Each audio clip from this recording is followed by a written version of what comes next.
में प्रधानमंत्री भारत के किसी एक कार्यक्रम में शरीक होने जाते हैं। प्रधानमंत्री जिस तरह काफ़ी सारे प्रोग्राम्स में जाते हैं, इसी तरह से एक कार्यक्रम भारत में सेमिकॉन इंडिया के नाम से आयोजित होता है। और जब वहाँ पर प्रधानमंत्री बोल रहे होते हैं 3 सितंबर को, तो प्रधानमंत्री कहते हैं कि मैं हाल ही में जापान और चीन की यात्रा से लौटा। जैसे ही वो ये बात बोलते हैं, तालियाँ बजने लगती हैं। तालियाँ बजती हैं तो प्रधानमंत्री रोक कर के उन लोगों से पूछते हैं, ये खुशी इस बात की कि मैं गया था, इस बात की खुशी, या मैं वापस आ गया, इस बात की खुशी? जैसे ही प्रधानमंत्री ने ये बोला, पूरे सारी तरफ जो बैठे हुए लोग हैं, वो तालियां बजाने लगते हैं।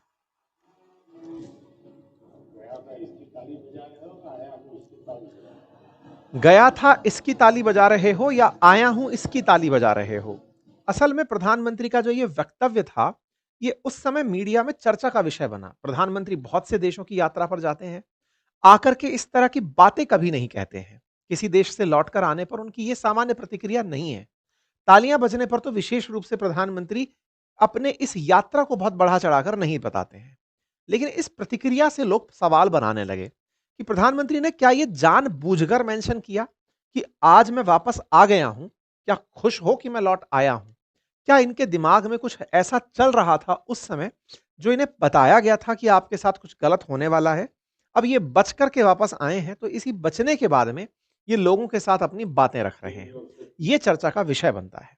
हेडलाइंस बनती हैं, US special force officer who died eight Dhaka Westin hotel checked in on August 27, not on August 29।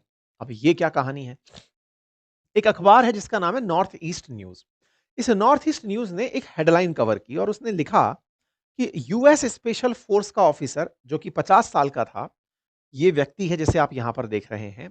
इस व्यक्ति ने, जिसका नाम था अरविल जैक्सन, ये अरविल जैक्सन बांग्लादेश आया हुआ था और बांग्लादेश में 27 तारीख को इसने होटल में चेक इन किया था। अब 27 तारीख से क्या लेना देना? 29, 30, 31, 1 इस बीच में प्रधानमंत्री की यात्रा जापान और चीन की यात्रा थी। इधर जापान और चीन की यात्रा पर गए प्रधानमंत्री का बांग्लादेश का कनेक्शन है, अब उस पर आते हैं। असल में ये स्पेशल फोर्सेस का अधिकारी, अमेरिकी फोर्सेस का अधिकारी, बांग्लादेश के एक होटल जिसका नाम वेस्टिन होटल है, उसमें मृत पाया जाता है। एक 5 स्टार होटल है, उसमें मृत पाया जाता है। मृत पाया जाना शारीरिक रूप से किसी भी तरह से संभव हो सकता है, लेकिन धीरे-धीरे रिपोर्ट्स में बाहर निकल कर आता है कि इसे मारने के लिए इसके ड्रिंक्स में पोलोनियम नाम का कोई केमिकल मिलाया गया था। जानकारी निकल कर आती है कि इस व्यक्ति को लेने के लिए यूएस एम्बेसी से ही ऑफिसर्स आते हैं, यूएस एम्बेसी से ही डॉक्टर्स आते हैं। लोकल पुलिस को इस केस में हाथ भी नहीं लगाने दिया जाता है और इसकी मीडिया कवरेज को बंद करा दिया जाता है।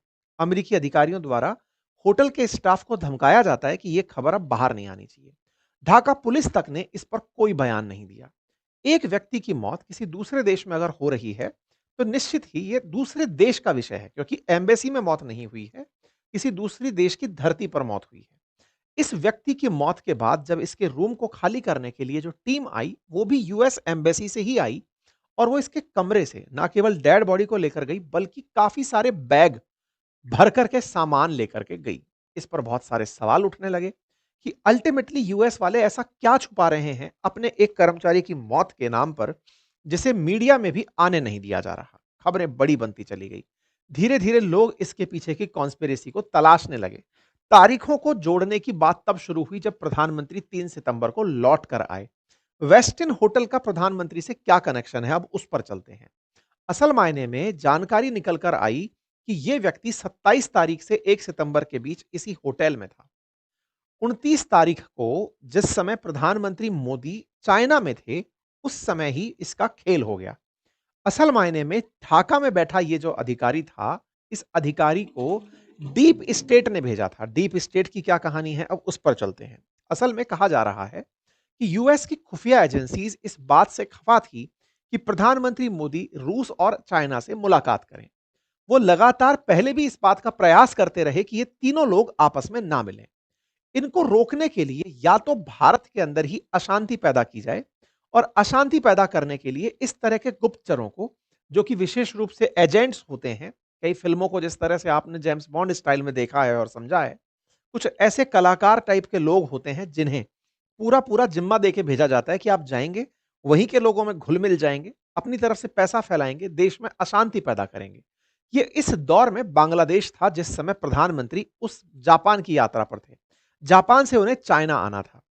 पहला टास्क तो इस व्यक्ति को दिया गया था कि देश के अंदर अस्थिरता फैलाए और जिस समय ये चाइना जा सकता था या फिर इसके इंस्ट्रक्शंस पर किसी को प्रधानमंत्री मोदी के ऊपर निशाना लगाना था, वो भी इसी व्यक्ति के आदेशों की पालना में संभव था। ये खबरें कॉन्स्पिरेसी के रूप में सोशल मीडिया पर चलना शुरू होती हैं। सोशल मीडिया पर 23 अक्टूबर के दिन अचानक कुछ ट्वीट्स सरफेस होने लगते हैं और उसमें US special force officer Terrence Arvelle Jackson was not only tasked with job of assassination PM Modi during the SCO summit but also secretly assign to arm twist US अंतरिम government into mortgaging Saint Martin island. इसको दो काम के लिए भेजा गया। Saint Martin island के लिए यूनुस गवर्नमेंट को धमकाना है और दूसरा बांग्लादेश में बैठ करके भारत के अंदर अशांति फैलानी है, उसके लिए फंड पहुंचाने हैं।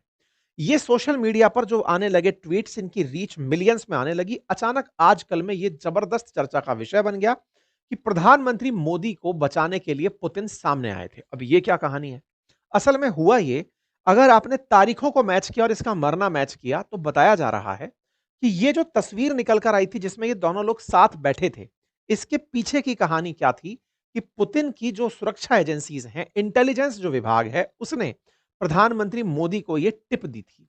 बताया था कि आपको असैसिनेट करने की प्लानिंग चल रही है, आपके देश में अस्थिरता प्लान की जा रही है और ऐसे-ऐसे अमेरिका का एक गुप्त अधिकारी निकल कर आया है। अगर उसे गुप्तचर एजेंसी मार भी देंगी तो अमेरिका उस पर कोई गारंटी नहीं लेगा। जैसा कि आपने फिल्मों में देखा है, जब भी कोई गुप्तचर मारे जाते हैं तो उनके बारे में कभी भी बाहर निकलकर चीजें नहीं आती हैं। इसी के चलते इंडिया और रशिया की गुप्तचर एजेंसी ने जो सीआईए के द्वारा जो प्लॉट बिठाया गया था प्रधानमंत्री को मारने का या फिर भारत में अस्थिरता को फैलाने का, उसे फेल कर दिया गया। इस तरह से जानकारी बाहर निकलना शुरू होती है। हालांकि इस पूरी घटना का किसी ने अभी तक कोई क्लेम नहीं किया है। अर्थात ना तो भारत की तरफ से कोई घटना पर क्लेम हुआ है, ना अमेरिका की तरफ से कोई क्लेम हुआ है, ना रशिया की तरफ से क्लेम हुआ है। लोग बस इसको इस तरह से जोड़कर देखना शुरू कर रहे हैं कि प्रधानमंत्री ने आकर जो बयान दिया, वो अपने आप में संदेह खड़ा करता है। प्रधानमंत्री की यात्रा के दौरान ही एक व्यक्ति का, जो कि अमेरिका का खुफिया विभाग से जुड़ा हुआ अधिकारी था, सैन्य विभाग से जुड़ा अधिकारी था, उसका मृत पाया जाना, ना केवल मृत पाया जाना बल्कि अमेरिका का कोई बयान ना आना। अक्सर अमेरिका ऐसे समय पर बहुत ज्यादा आग बबूला हो जाता है, हर एक आदमी के लिए वो बहुत बवाल काटता है, लेकिन इस पर कोई बयान ना आना, ये कहीं ना कहीं भारत को बहुत सारी चिंताओं में डालता हुआ दिखता है। वैसे समय पर जब भारत तेजी से बढ़ती इकोनॉमी हो और लगातार भारत अमेरिका के बीच में ट्रेड डील्स को लेकर के अनबन चल रही हो, रशिया चाइना से भारत की करीबी उस दौर में बढ़ रही थी, यह संभवतः सीआईए को बर्दाश्त नहीं था। इस बात को और वैल्यू तब मिली जब प्रधानमंत्री ने अमेरिका जाना सस्पेंड कर दिया। उन्होंने इनकार कर दिया कि वो यूएनजीए की बैठक में नहीं जाएंगे, उनकी जगह विदेश मंत्री जाएंगे। यानी कि प्रधानमंत्री उस दिन के बाद से किसी भी अंतरराष्ट्रीय मंच पर शामिल होने नहीं गए। आप चाहे 23 से 29 सितंबर की बैठक की बात देख लें या फिर गाजा में हुई शर्म अल शेख की बैठक देख लें, जहां पर सीआईए द्वारा, मतलब ट्रंप की बैठक को आयोजित किया जा रहा था, या यूएनजीए में जहां सीआईए पूरी तरह से सक्रिय था। और तो और अभी आसियान की बैठक में भी प्रधानमंत्री ने वर्चुअली कनेक्ट करने की बात की है, क्योंकि यहां पर भी ट्रंप आ रहे हैं, यानी कि सीआईए पूरी तरह से अपने हाथ में नियंत्रण रखेगी। आप में से बहुत सारे लोग इस पूरी कहानी के एक और पक्ष की तरफ भी विचार कर रहे होंगे, और वो ये है कि प्रधानमंत्री मोदी ट्रंप से नहीं मिलना चाहते। संभवतः यह भी तो एक कारण हो सकता है। ऐसा मैं क्यों बोल रहा हूं? क्योंकि इस समय पर कांग्रेस के द्वारा एक शब्द फैलाया जा रहा है और वो ये कि मोदी के मन की बात बच के रहना रे बाबा, यानी कि प्रधानमंत्री मोदी ट्रंप से बच के भाग रहे हैं।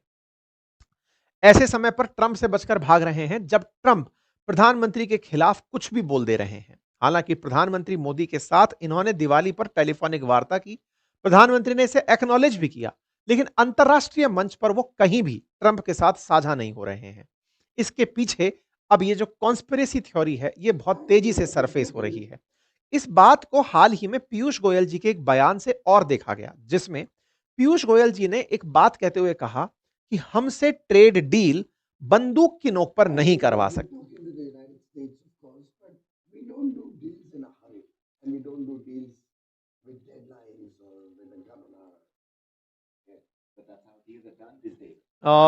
आप हमसे डील हमारे सर पर बंदूक रखकर नहीं कर सकते। ये जो बात निकल कर आई, इस बात के बहुत सारे मायने अब इस पूरी कहानी को सपोर्ट करते हुए दिख रहे हैं। अर्थात भारत यूएस के साथ जो डील करने जा रहा है, जिसके लिए लगभग सारा माहौल बन चुका है, उस डील के पीछे सीआईए के द्वारा भारत की सरकार को गिराने, साथ ही साथ प्रधानमंत्री मोदी के खिलाफ कॉन्स्पिरेसी प्लान करने या फिर तमाम प्रकार की चीजें होने की संभावनाएं जताई जा रही हैं। बट अगेन, क्योंकि ये बात पूरी तरह से फिल्मी है, देख करके लगता है कि इसका कोई साक्ष्य नहीं है। अक्सर जैसा फिल्मों में दिखाया जाता है कि अगर कोई हमारे देश के रिसर्च जो एनालिस्ट विंग जो रॉ है, वो भी अगर कोई खुफिया जानकारी इकट्ठा करती है या कोई काम करके आती है, तो वो कभी भी सरफेस नहीं होता है। फिलहाल के लिए लोग इसको इसी तरह से जोड़ रहे हैं कि हो सकता है कि ये हमारी खुफिया एजेंसियों का कारनामा हो और उन्हीं की तरफ से प्रधानमंत्री को हिदायत हो कि जहां-जहां सीआईए के साथ बैठक हो, आप वहां नहीं जाएँगे, यानी अमेरिकी खुफिया एजेंसी वाले क्षेत्र में आप नहीं जाएँगे। खैर, ये तमाम जानकारियाँ अटकलों के रूप में ही जानी जा सकती हैं। बाकी ये मैंने जानकारी आपसे साझा इसलिए की, क्योंकि इस समय काफ़ी तेज सुर्खियाँ हैं। प्रधानमंत्री को पहले भी एक बार पंजाब में अपनी यात्रा के दौरान इस तरह की थ्रेट का सामना करना पड़ा था।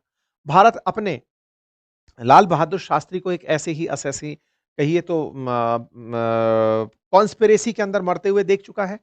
राजीव गांधी जी को, जो कि देश के मतलब प्रधानमंत्री रहे, उनके साथ भी इस तरह की घटनाएं देख चुका है। ये सारी चीजें हैं जिनसे आप इनकार नहीं कर सकते कि ऐसी तरह के प्रयास दूसरे देशों के द्वारा होते रहे होंगे। आप इस विषय पर क्या सोचते हैं? अपनी राय ज़रूर कमेंट बॉक्स में रखें। चैनल पर नए हैं तो सब्सक्राइब कर लें, अपने साथियों से इसे अवश्य साझा करें। बाकी दिवाली का ऑफ़र अभी चल रहा है, अगर आपको आवश्यक लगता है कि किसी को आप भेंट करना चाहें किसी तरह का पढ़ाई का कंटेंट, तो आप इसे अवश्य सजेस्ट कर सकते हैं। अगर आप पीयूपीएससी या स्टेट बीसीएस की तैयारी कर रहे हैं, तो आप हमारे इन कोर्सेज़ को देख सकते हैं। Thank you so much.